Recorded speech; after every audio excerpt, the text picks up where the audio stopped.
Last time in the series, I started the overhaul of one of my school projects. Today, I'm doing something completely different. No, I'm not going to completely ignore that initial project, it's more so that I simply had a great urge to explore the unknown. What do I mean?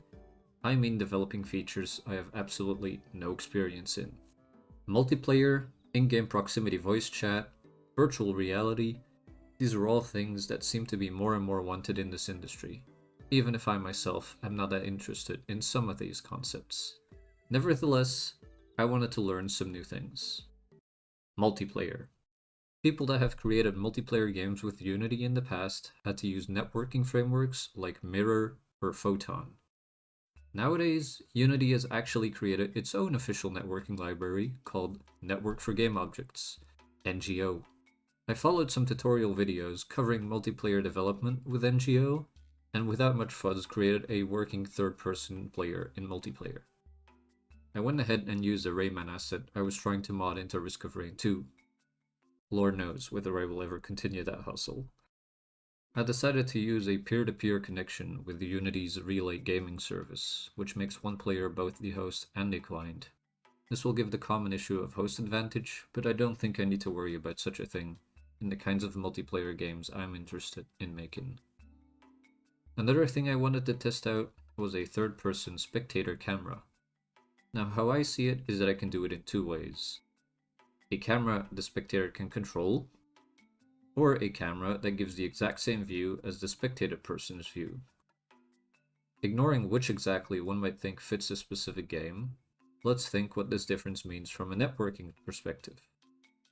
In a multiplayer game, you will be sending over information between clients such as player positions, health, currency, etc. Ideally, you want this information to be as little as possible.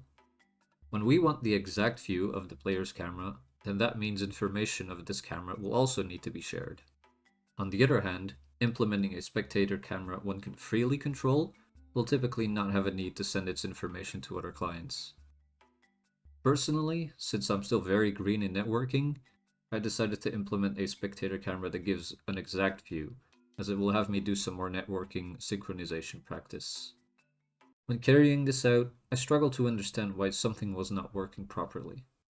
The players each control their own camera just fine, yet on players A game, the camera of player B did not seem to move, even though B was moving it.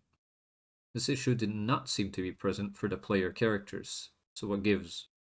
The key difference is that my cameras are already present objects in the scene, whilst a player is an object that gets spawned in. When a client connects, it spawns in a player and adjusts its owner client ID accordingly. The first, host, player is 0, the second player gets 1, and so onwards. On the other hand, the camera objects that are all already in the scene will simply have its owner client ID set to that of the host. Essentially, I had to change a 0 to a 1 to fix the syncing issue. Lesson learned. I also fiddled around with top-down and split camera views, and these were quite easy to implement. On a whopping different note, let's talk about a bug that I could not fix. When creating the bog standard UI buttons to test out the features for this video, I noticed that for some ungodly reason, if I close the project and then reopen it, the scene on which it opens will have all of its UI elements simply break. This only happened to the scene that was open when closing the project. There is the potential workaround by always closing the project on a reserved scene, but that is quite tedious and easily forgettable. I went ahead and googled what could possibly be collapsing all of my UI into nothingness, and lo and behold, it was a bug that was simply part of the Unity version I was using. The only reasonable fix? Update my projects to use a newer Unity version. Luckily it's not that big of a deal since I'm only creating technical demos, but it still felt like a punch to the gut after some hours of bug testing, whether it was my own code creating this mess. Conclusion? Stay far away from Unity 2022.3.3 and 2022.3.2. Voice chat. Another feature I really wanted to try out was voice chat, more so proximity voice chat. It's fair to say that Lethal Company has greatly increased my interest in having a feature like this be functional. You're right. He's behind me right now. I was looking then. Yeah, okay, Ferris is right there. No! Go, go, go! The Go! fucking Go! truck came up! We live? Oh, we're alive. Okay. Remember when I said there's a fucking jack in the box? For this, Unity advises me to use Vivox, another service they offer. I watched some videos covering the framework and it did seem promising. It's just that I happened upon one tiny issue. The latest version I was using seemed to be quite different from its predecessors, making it very difficult to find relevant tutorials on it. This caused me to actually delve into the documentation, which quickly sapped my motivation, until I saw the line talking about a sample asset I could import. I imported it, tested it out, and it just works.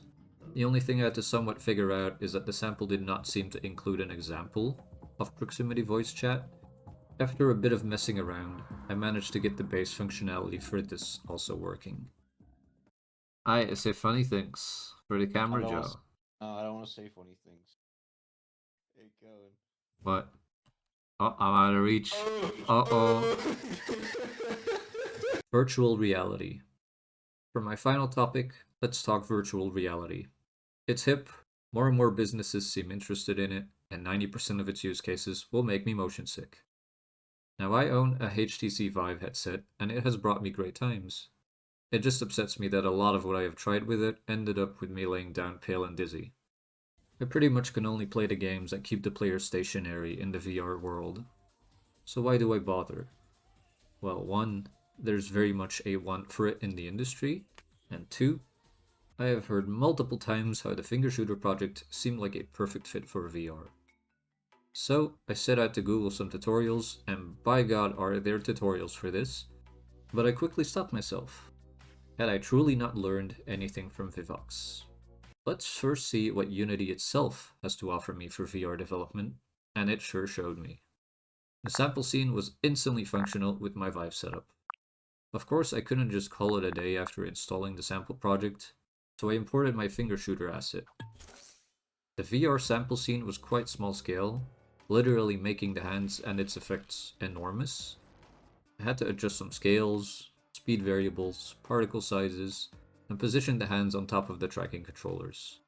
Add controls for shooting, not for clapping, as I don't really want to smash my controllers into each other, and done.